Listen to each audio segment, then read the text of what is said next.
Perfect, perfect, perfect. Pastacılığa serimizin bu bölümünde Audi A6 ile birlikteyiz. Bu araç premium sınıf bir araç ve özel bir ilgi istiyor. Araç bana ait değil. Bu araca düzenli olarak boya bakımı yapılması gerekir. Aracın boyası uzun süredir bakım görmemiş. Günümüz şartlarında böyle bir araca sahip olmak gerçekten kolay değil. Değerinin bilinmesi ve buna göre bakım yapılması gerekir. Birçok son model araç bile bu kalitede üretilmiyor artık ve bu şık sade tasarıma sahip değil. Tabii ki zevkler ve renkler tartışılmaz. Bence güzel tasarımı olan, iyi bakıldığı sürece sorun çıkarmayacak ömürlük bir araç. Bugün bu aracımızın boya bakımını yapacağız. Boya üzerinde hareler ve çizikler mevcut. Aracın kaportasında çamur yok ama üzeri epey tozlanmış. Öncelikle aracın üzerindeki tozlardan kurtulmak için hızlıca bir yıkama işlemi yapacağım. Aracın bazı bölgelerinde derin çizikler mevcut. Mümkün olduğu kadar kusurları düzeltmeye çalışacağız. Oto şampuanlı su ile aracın üzerinde biriken tozları temizleyeceğim. Boya bakımı kadar önemli olan bir diğer konu ise aracın yıkanmasıdır. Aracınıza yapılan pastacılığa işleminin uzun süre kalıcı olması için aracınızı doğru şekilde yıkamanız gerekir. Yüksek basınçlı su kullanmak veya içeriğini bilmediğiniz köpüklü temizleyiciler kullanmak vernik katına, hatta boya katına zarar verebilir. Ve tabii ki aracınıza yaptırdığınız pastacılağının kısa sürede etkisini kaybetmesine sebep olabilir. Pastacılığa aracınızın boyasını dış etkenlerden korumak ve canlı görüntüsünü muhafaza etmek için uygulanır. Belirli periyotlarda pastacılağının yenilenmesi gerekir. Pastacılığa uygulamasını çok sık yapmak boyaya zarar verebilir. Benim tavsiyem kış bitimi ve yaz başlangıcı arasında yapılması yönünde olacaktır. Özellikle yaz aylarında kavurucu güneş ışınları aracınızın boyasında güneş yanıklarına sebep olabilir. Pastacılığa uygulaması bu zararlı etkinin önüne geçecektir. Kaporta üzerindeki tozlardan kurtulduk. Şimdi sırada kil temizliği var. Pastacılığa uygulamasına geçmeden önce kaportada yıkama ile bile temizlenmeyen demir tozları, balata tozları, zift lekeleri gibi kusurları kaporta kili kullanarak temizlememiz gerekiyor. Küçük bir parça kili oto şampuanlı su püskürterek kaporta üzerine uyguluyoruz.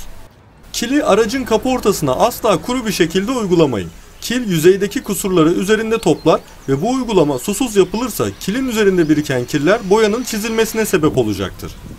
Ayrıca kili uygularken üzerine baskı uygulamadan hafif bir şekilde temizlik işlemini yapıyoruz.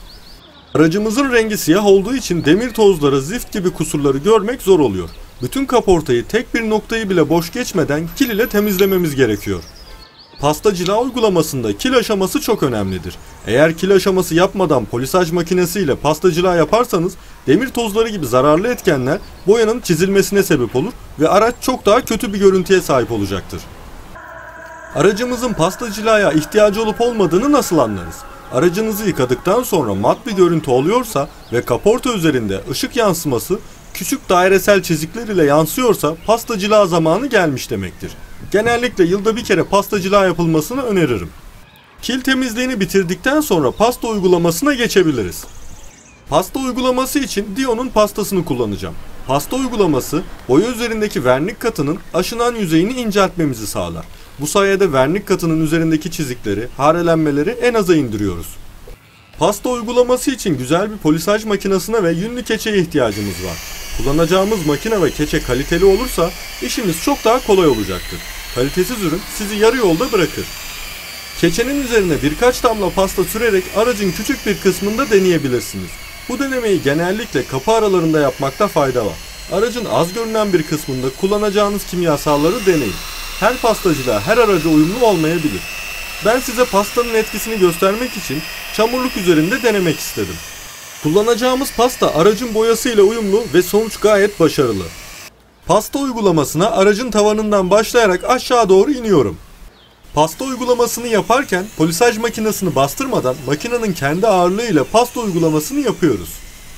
Farları ve stopları maskeleme bandı ile kapatmadım. Kullandığım pasta PP plastik haricinde plastik parçalara zarar vermiyor.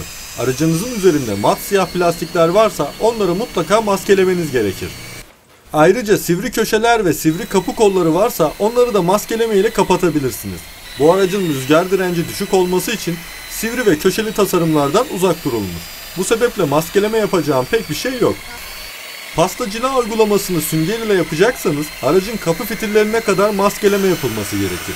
Sünger ile bu uygulamalar yapıldığında çok fazla toz kalıntısı oluşur ve aracın türlü kısımlarına dolabilir. Bu durumun önüne geçmek için yün keçe kullanabilirsiniz. Veya aracın kaportası dışında kalan her yeri, camlar da dahil, maskelemeniz gerekebilir. Pasta cila yapılmadığı takdirde aracın boyasını korumak ile görevli olan vernik katı zamanla aşınır ve boya katını dış etkenlerin zararlarından koruyamayacak bir hale gelecektir. Pasta cila uygulaması, vernik katının dış yüzeyinde oluşan aşınmayı inceltip üzerine koruyucu parlak bir kat uygulamaktır. Bu sayede vernik katının kullanım ömrü uzar ve aracınızın daha canlı görünmesini sağlar. Hatta araç üzerinde oluşacak pasların ve çürümelerin de önüne geçmiş oluruz. Aracın pasta uygulamasını bitirdik ve cila uygulamasına geçtik. Cila için yine Dion'un cilasını kullanacağım. Pasta uygulamasını yaptığınız yün keçe başlığı cilada kullanmayın. Rahat ettiğiniz başlıktan 2 adet kullanabilirsiniz. Cila katı için genellikle sünger başlık tercih edilir. Cila katı pasta katının üzerine uygulanır. Pasta sayesinde vernik katının aşınan yüzeyi pürüzsüz ve mat bir hal aldı. Ama dış etkenlere karşı savunmasız bir durumda. Cila uygulaması bu pürüzsüz ve mat yüzeye uygulandığında uzun süreli parlaklık ve koruyucu bir kat oluşturacaktır. Cila katı sayesinde vernik daha dayanıklı ve parlak olur. Bu sayede araç dış etkenlerin zararlarından daha az etkilenir. Rüzgardan, tozdan, kirden aracın etkilenmesi daha zor olacaktır. Yağmur suyunu kaydırır ve aracın kirlenmesi daha geç olur. Güneş ışınlarının kavurucu etkisinden boyayı korur. Uzun süre boyunca aracın bakımlı görünmesini sağlar. Audi A6 aracımızın boya bakımını tamamladık. Umarım faydalı bir video olmuştur. Bu bölümlük yapacaklarım bu kadar. Bu tarz videoların daha fazla gelmesi için kanala abone olabilir, videoyu beğenip yorum yapabilirsiniz. Sonraki bölümlerde görüşmek üzere, hoşça kalın.